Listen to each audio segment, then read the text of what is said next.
Shalom. Hari ini kita bersyukur karena kita dapat mengadakan persekutuan walau di rumah masing-masing.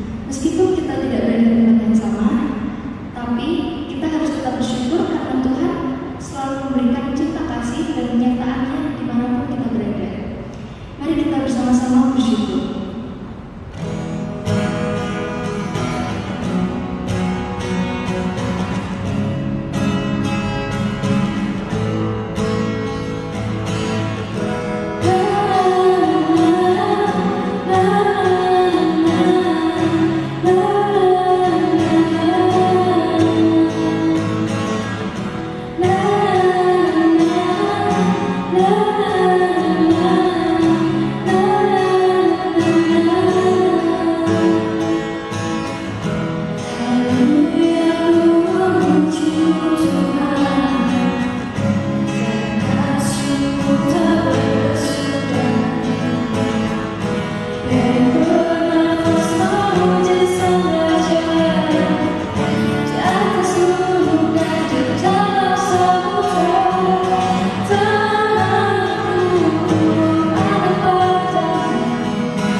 Sebelum kita melanjutkan persekutuan pada hari ini, marilah kita bersatu dalam doa.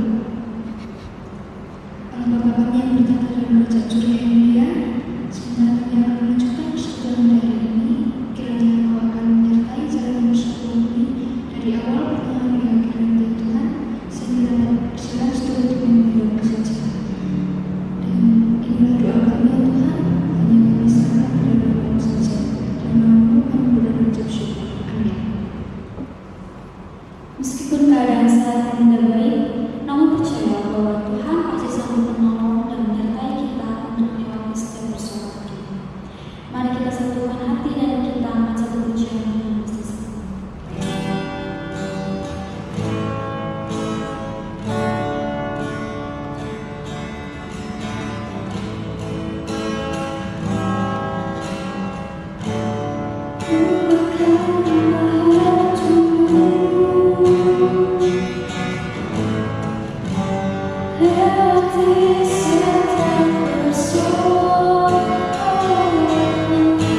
Hai teman-teman remaja dan pemuda GKI Purworejo. Hari ini persekutuan kita agak beda nih. Dan kita hari ini juga kedatangan bintang tamu yang luar biasa cantik. Kalau kata orang pahlawan di masa pandemi gitu ya, Ibu Dokter. Dan hari ini Ibu Dokter cantik yang akan sharing pengalamannya. Dan nanti kita sama-sama akan belajar dari pengalamannya sebagai dokter, apa sih hal-hal menarik, apa sih yang kira-kira bisa juga jadi semangat buat kita di saat ini. Nah, Bu Dokter, sekarang manggilnya Bu Dokter. Gak enak ya, Ciledi aja kayak udah biasa Ciledi. Ciledi, sekarang ini kan bekerja sebagai dokter itu kan tentu beda banget ya dengan bekerja sebagai dokter sebelum masa pandemi. Kira-kira apa sih perbedaan yang terjadi gitu di dunia kedokteran? Boleh sharing dikit nggak sama teman-teman? Ya, jadi kalau misalnya masalah perbedaan, mungkin terutama di saat melayani pasien itu beda banget. Kalau dulu dengan gampang bisa langsung meresponi pasien gitu ya, maksudnya pasien kan langsung bisa periksa gitu dengan gampang, megang langsung gitu. Kalau sekarang harus pakai APD, alat pelindung diri. Teman-teman kayak sudah familiar semua ya, sekarang orang awam pun tahu apa itu APD. Sekarang harus pakai, bahkan maskernya tuh khusus teman-teman, kayak mungkin masker bedah yang sangat sulit didapatkan, itu ada masker khusus lagi namanya masker N95. Itu yang lebih filternya lebih tinggi lagi, lebih rapet. Itu susah juga didapatkan. Kalau dulu sih punya uang mungkin gitu ya, tapi mau beli barangnya cari aja susah banget gitu, harus nunggu impor dulu, nanti barangnya baru ada akhir bulan atau apa, dan itu pun harus kuotanya harus beli banyak, harus nunggu teman-teman yang mau pesen berapa banyak nih dari rumah sakit ini, jadi kayak rada kompleks dan susah. Kalau itu kan tadi hal-hal teknis ya, di pekerjaan. Kalau perasaan Ciledi sendiri waktu kerja kayak gimana? Ya, jadi perasaannya tentu beda banget sama dulu ya. Kalau dulu ya kerja aja gitu, maksudnya bebannya tidak sebesar sekarang gitu. Kalau sekarang mau berangkat kerja rasanya kayak bergumul banget, kayak ada ketakutan gitu, takut satu pasti takut ketularan gitu ya. Walaupun maksudnya dokter itu udah pakai APD, udah ada screeningnya, ada tata caranya, tapi tetap aja dokter itu manusia ya guys, jadi tetap aja bisa ketularan gitu, nggak kebal, kita tuh nggak kebal gitu. Jadi ya ada ketakutan ketularan. Kemudian yang kedua juga ketakutan untuk menularkan ke orang lain gitu, terutama menularkan kepada keluarga di rumah yang kita sayangi gitu. Karena kan sedih banget gitu, maksudnya kalau misalnya kita pulang beranggapan lepas dari rumah sakit gitu ya, maksudnya kayak ya akhirnya pulang nggak ngurusin, nggak terpapar lagi sama orang sakit ini, tapi juga ada ketakutan di rumah itu nularin orang rumah gitu. Sekedar cerita, ada pengalaman teman saya itu ada yang waktu pandemi itu dia barusan melahirkan gitu, jadi dia masih punya bayi di rumah, dan waktu itu pas udah meledak-meledaknya itu memang bayinya masih 3 bulan gitu, jadi masih menyusui gitu. Cuma karena tiap hari dia juga ketemu pasien yang ODP, banyak kasusnya meningkat juga kan di kota, jadi nggak tahu gitu, maksudnya misalnya dia habis ngerujuk PDP gitu ya misalnya, terus dia pulang itu pasti dengan kecemasan kayak dia akan nulari nggak ya ke orang rumahnya gitu, apalagi ada bayi di rumah gitu. Nah akhirnya keputusan yang sangat berat diambil, dia dan suaminya, karena suaminya juga dokter juga, jadi dia dan suaminya pisah rumah sama bayinya. Jadi bayinya dititipkan di orang tuanya, jadi ke eyangnya si bayi ini dititipkan, jadi selama 2 mingguan, jadi pisah rumah akhirnya gitu. Dan ya puji Tuhan waktu itu sih ternyata nggak apa-apa gitu, maksudnya kondisinya, cuma tetap ada gimana ya, hal yang ditimbang gitu loh tadi. Jadi kayak ya kalau misalnya kita mau tetap pulang ke rumah, kita tetap ada resiko menulari orang rumah, tapi kalau misalnya kita mau pisah seperti tadi teman saya juga tetap ada resikonya. Jadi kayak ya sama-sama pilihan yang sulit gitulah untuk mengurangi resiko penularan itu. Serba salah ya, kayak serba mungkin salah. kita membayanginnya kayak teman-teman habis pulang sekolah itu pengennya kayak cepet-cepet pulang, ketemu sama orang-orang yang disayang gitu kan, ketemu pacar kalau bisa. Sekarang ini nggak bisa ketemu tuh takut gitu kan. Iya. Pergumulan batin banget gitu ya. Iya. Kalau Ciledi sendiri ngebayangin, misalnya menganalogikan gitu ya, atau menggambarkan sekarang pekerjaan Ciledi sebagai dokter itu, kira-kira analoginya itu seperti apa sih? Mungkin bisa dikatakan kayak seperti berperang ya. Saya punya yaitu obsesi yang agak aneh. Dulu tuh saya tuh pingin banget atau kayak merasa sesuatu yang asyik gitu atau seru kalau misalnya kita hidup di zaman perang. Oke, aku sih nggak pernah kepikiran ya, tapi ternyata Ya agak aneh. Jadi aku iya, tuh oke. suka nonton film-film perang gitu, kayak misalnya Perang Dunia Kedua, perang itu rasanya kayak seru aja gitu. Kayaknya hidupnya tuh gimana ya, maksudnya benar-benar hidup tuh berarti kayak antara hidup dan mati gitu loh. Jadi kayak nyawa itu kayak sangat berharga banget gitu. Terus ya beda sama maksudnya di zaman kita sekarang udah milenium gitu ya, kayak semua tersedia, mau pergi kemana bisa, transportasi gampang, nggak ada yang akan ngelarang-larang kita. Maksudnya pemerintah nggak ada tuh ngelarang-larang kita pergi atau membatasi gerak kita atau memata-matai kita gitu ya. Nah sekarang ini kayak aku sih merasa kayak sedikit mungkin ya, tetap mungkin tidak seberat itu, tapi kalau hidup yang kayak gitu tuh rasanya kayak gimana ya, setiap hari kayak ada pergumulan akan menghadapi sesuatu yang kita nggak pernah tahu. Kayak misalnya orang yang berperang di medan perang itu teman-teman, mereka nggak tahu tuh kapan ada bom akan kelempar ke mereka gitu. Jadi kayak situasinya bener-bener setiap saya kerja gitu, maksudnya was-was gitu, kayak harus waspada. Bahkan kayak mau tidur pun juga, misalnya jaga malam gitu ya, kalau nggak ada pasien kan kadang juga bisa merem sebentar gitu. Nah itu juga ada kayak nggak tenang gitu rasanya. Jadi tapi pun itu ternyata setelah saya ngerasain itu dan maksudnya ternyata kayaknya mirip-mirip ya kayak di situasi jalan perang, tapi ternyata nggak enak gitu. Maksudnya tidak seperti yang saya bayangkan dulu. Kalau dulu saya bayangin kayaknya seru banget tuh hidup di zaman itu gitu, tapi ternyata setelah dijalani sekarang kayak ternyata itu berat banget gitu, dan aku yakin ini nggak ada apa-apanya dibandingin yang mereka beneran di zaman perang itu gitu loh. Jadi kayak berat, terus juga sulit, terutama maksudnya secara psikologis gitu ya, kayak ya kalau mungkin ada beberapa teman saya yang dokter itu juga sama orang tuanya nggak boleh kerja lagi. Jadi mungkin karena dia khawatir sama anaknya, maksudnya ya teman-teman saya ada yang berhenti gitu nggak jadi dokter selama masa iya nggak, jadi dia benar-benar nggak kerja. Maksudnya ya kalau dokter beda sama misalnya kalau yang lain jurusan manajemen atau apa, nggak kerja dia bisa ngerjain apa gitu ya. Kalau dokter itu kan kerja sekolahnya profesi, jadi kalau dia nggak jadi dokter tuh nggak, kalau dia nggak punya hobi dia jadi apa lagi gitu iya ya. nggak ada yang bisa dilakuin gitu loh. Kayak dia ya udah gitu nggak kerja, sedangkan kan nggak tahu juga ini pandemi akan sampai kapan kan. Gitu. Jadi dianya sendiri nggak kerja, sementara di rumah sakit juga jadi akhirnya kekurangan dokter gitu ya. Iya benar. Berat ya.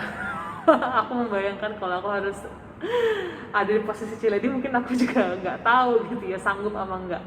Nah, ngomong-ngomong tentang berat, ngomong tentang perang gitu ya, ini kan kayak Ciledi tadi ngomong bahwa ini seperti zaman perang buat Ciledi. Yang membuat Ciledi tuh akhirnya bisa bertahan berperang tuh apa gitu? Nah yang bikin saya terus maksudnya tetap bisa bertahan sih, yang pertama karena mengingat gitu kalau apa yang saya kerjakan ini kayak bukan sekedar pekerjaan, tapi karena itu panggilan Tuhan gitu. Jadi apa yang sudah ada di dalam diri saya, misalnya kayak skill yang saya punya, maksudnya di dalam profesi ini gitu, maksudnya juga dengan bentuk pembaktian terhadap juga masyarakat. Terus juga ingatlah kenapa dulu mulai gitu, maksudnya dulu kenapa sih jadi dokter misalnya, ingat-ingat hal itu gitu, dan kembali ke mengingat juga kalau memang ini tuh panggilan Tuhan gitu. Kalau panggilan Tuhan, Tuhan yang memanggil, ya kita beriman, Tuhan menyertai. Maksudnya bukan dalam artian jadi nggak takut gitu, maksudnya nggak takut percaya kalau aku nggak akan ketularan gitu, enggak sih, tetap ada resiko akan ketularan. Maksudnya walaupun di tengah kesulitan tetap akan ketularan. Maksudnya penyertaan Tuhan tuh maksud kadang kan kita mikir mungkin kalau Tuhan sertai itu nggak mungkin ketularan gitu. Tapi enggak gitu, tetap akan ketularan gitu. Walaupun Tuhan sertai tetap akan ketularan, dan itu harusnya sih itu mematangkan atau mendewasakan iman kita gitu. Di tengah kesulitan ini ternyata Tuhan tetap mengasihi kita. Maksudnya apakah kalau misalnya kita ketularan terus akan tidak dikasih Tuhan lagi, kan enggak gitu. Jadi tetap ada penguatan dari itu sih. Jadi lebih kepada kayak balik lagi ya, bertanya sebenarnya kita ini lagi ngapain sih gitu kan. Kalau tadi Ciledi bilang kan kayak menemukan kembali di awal kenapa aku memulai ini gitu kan, dan itu yang jadi kekuatan untuk bertahan sampai akhir. Menarik deh teman-teman lagi punya pergumulan yang sama nggak? Lagi punya misalnya lagi ngerasa pengen berhenti untuk melakukan sesuatu, atau kayak lagi capek banget melakukan sesuatu. Nah ini tips dari Ciledi adalah balik lagi ke awal, apa yang membuat kita memilih jalan itu, dan penghayatan kita ya, penghayatan kita akan tugas yang akhirnya memberikan kekuatan. Wah, aku jadi semacam tersindir. Gak apa-apa. Oke teman-teman, itu sharing dari Ciledi. Ciledi makasih buat sharingnya. Ada yang mau disampaikan ke teman-teman lagi nggak? Mungkin teman-teman yang di rumah atau yang di mana aja ya, mungkin sekarang udah new normal, banyak yang nggak di rumah. Tapi sih saya pengen teman-teman tahu kalau misalnya kondisi new normal ini bukan artinya udah normal ya, virusnya masih ada dan masih menyerang. Kalau teman-teman bisa lihat di manapun, sumber manapun, grafiknya masih terus naik gitu. Dan ini perjuangan kita bersama. Maksudnya ini bukan hanya urusannya orang medis dan bukan urusannya pemerintah aja gitu, tapi setiap kita itu adalah orang yang akan berdampak untuk kesehatan lingkungan kita atau masyarakat kita. Jadi saya harap walaupun kita masih muda, tapi kita juga harus bijak harus tahu posisi dan peran kita gimana gitu. Dan teman-teman harus ingat kalau keluar rumah itu hanya untuk kepentingan yang mendesak, karena new normal ini diadakan karena alasan ekonomi sebenarnya. Jadi maksudnya walaupun sebenarnya seperti buah si malakama, kayak kalau misalnya kita berdiam di rumah semua, ekonomi akan hancur. Tapi kalau kita keluar untuk ngurusin ekonomi juga, kalau kasusnya ada resiko kemungkinan naik gitu. Jadi sama-sama ada resiko. Justru karena kondisi pandemi ini sebenarnya teman-teman di rumah banyak waktu untuk mengeksplor diri, maksudnya artinya bisa memperlengkapi diri. Mungkin kalau di sekolah PR-nya atau tugasnya udah selesai gitu, bisa bahkan banyak yang punya hobi baru gitu. Ini saatnya mengeksplor diri. Makin kalau dulu misalnya mau baca Alkitab nggak punya waktu, sekarang tidak ada alasan untuk tidak punya waktu, banget ya. waktunya banyak banget gitu. Jadi harap teman-teman bisa manfaatkan waktu ini dengan baik lah. Terus juga sebenarnya kata bosan itu agak apa ya, sebenarnya nggak mungkin bosan gitu, karena itu kita nggak bisa manfaatkan waktu aja gitu. Harusnya kita, kalau teman-teman tahu di masa pandemi ini tuh sebenarnya banyak kursus-kursus gratis gitu loh, kayak yang bisa dilakukan di rumah. Nah itu bisa memperlengkapi teman-teman lah. Jadi maksudnya sambil nanti mau makin mendekat ke cita-cita itu, kayak kita sekarang punya skill-skill yang bisa kita pelajari di luar sekolah, maksudnya tapi itu bisa mendukung ke cita-cita kita gitu. Maksudnya gitu.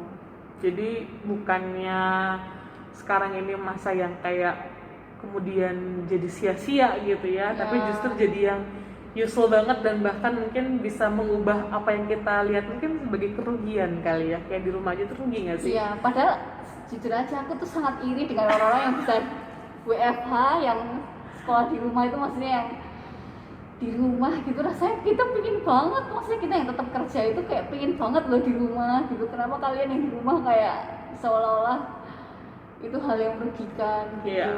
Ya kita punya perjuangan masing-masing ya Iya, teman-teman. betul. Perjuangannya Ciledi adalah dengan bertempur di luar sana. Perjuangan kita adalah bagaimana mengisi waktu dengan bijaksana supaya kegiatan di rumah tetap jadi hal yang menguntungkan buat kita gitu ya. Thank you banget buat Ciledi buat sharingnya. Ya, Semoga kita sama-sama. bisa cepat ketemu lagi semua, pada waktunya dan bisa berpelukan lagi, bisa sharing-sharing lagi, dan bisa ibadah bareng lagi. Nah teman-teman, itu tadi sharing dari Ciledi tentang pengalamannya sebagai dokter yang bekerja di saat-saat pandemi seperti sekarang. Nah teman-teman, aku mau meng-highlight satu bagian penting yang tadi Ciledi sampaikan, yaitu bahwa apa yang ternyata menolong dia untuk tetap bertahan dalam perjuangannya, untuk tetap bisa melayani sebagai seorang dokter, ternyata yang membuat Ciledi mampu bertahan adalah penghayatan akan pekerjaannya. Dia menganggap bahwa pekerjaan itu bukan cuma sekedar pekerjaan biasa, tetapi panggilan yang telah Tuhan berikan untuk dia.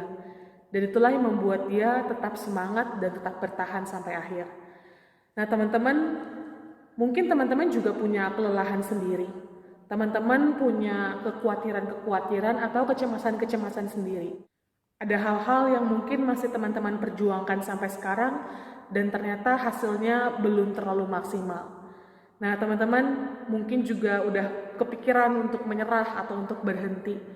Nah sebelum berhenti atau sebelum menyerah, maka coba tanyakan lagi apa yang tadi Ciledi katakan. Kenapa sih aku memulai semua ini? Apa sih penghayatanku terhadap apa yang aku kerjakan sekarang ini? Teman-teman, firman Tuhan dalam Efesus 2 ayat yang ke-10 mengatakan demikian. Karena kita ini buatan Allah, diciptakan dalam Kristus Yesus untuk melakukan pekerjaan baik yang dipersiapkan Allah sebelumnya. Ia mau supaya kita hidup di dalamnya. Rasul Paulus mau mengingatkan kita bahwa kita ini diciptakan gak sia-sia teman-teman. Kita ini diciptakan untuk sebuah tujuan yang baik. Kita ini diciptakan dalam sebuah rancangan kasih yang luar biasa hebat. Gak ada orang yang lahir atau gak ada seseorang yang ada di bumi ini yang kejadiannya sia-sia. Semua punya tujuan yang telah ditetapkan oleh Tuhan. Nah, kalau teman-teman sedang lelah mengerjakan sesuatu sekarang, maka ingatlah, Tuhan itu sebenarnya memakai kita untuk menyentuh hati orang-orang sekitar kita. Tuhan mau memakai kita untuk jadi berkat bagi orang-orang sekitar kita. Dan bukankah itu sebenarnya adalah sesuatu yang sangat mulia, sebuah kebanggaan dan sebuah kehormatan kalau kita diundang dan dipakai oleh Tuhan untuk sebuah tujuan yang mulia. Inilah yang menjadi sumber kekuatan kita. Inilah yang menjadi sumber sukacita kita. Kita boleh lelah, kita boleh capek, kita boleh khawatir. Tetapi kalau kita tahu kenapa kita melakukannya, dan kalau kita melihat itu sebagai sebuah kebanggaan, sebagai sebuah sukacita, maka teman-teman kita akan tetap punya alasan untuk bertahan dan terus berjuang. Jadi, teman-teman, semoga dalam perjuangan teman-teman bisa menemukan sukacita-sukacita kecil, alasan-alasan untuk bisa terus bertahan dan berjuang melakukan hal baik demi nama Tuhan. Tuhan menolong kita semua. Amin. Meskipun di tengah pandemi seperti ini kita belum bisa bersatu bersama, namun kebaikan Tuhan tak akan pernah habis di kehidupan kita. Maka kita harus berjuang dan tetap setia. Lalu, apakah selama ini kita sungguh-sungguh mengasihi Yesus?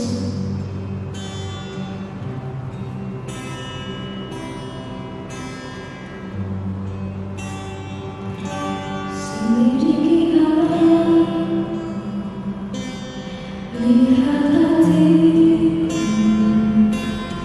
apakah ku sungguh mengasihi Yesus yang Maha Taat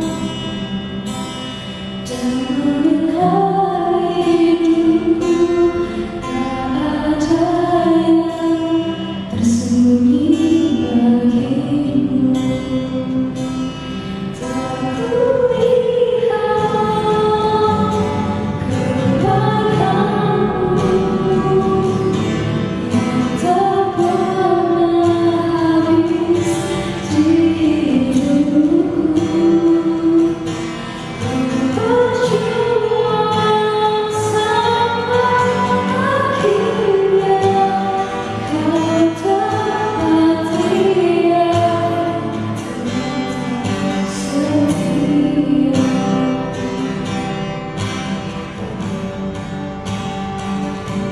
Sendiri lihat hatiku, apakah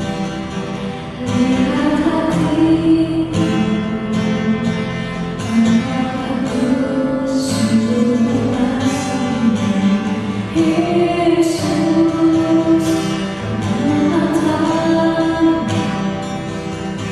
dan memelihara hidupku. Tak ada yang tersembunyi bagimu. Tak kulihat kebaikanmu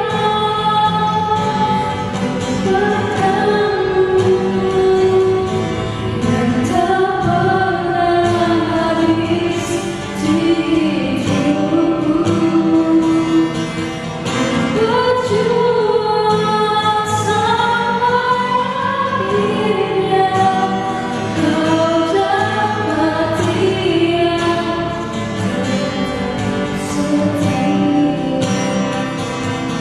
Dapat dia setia.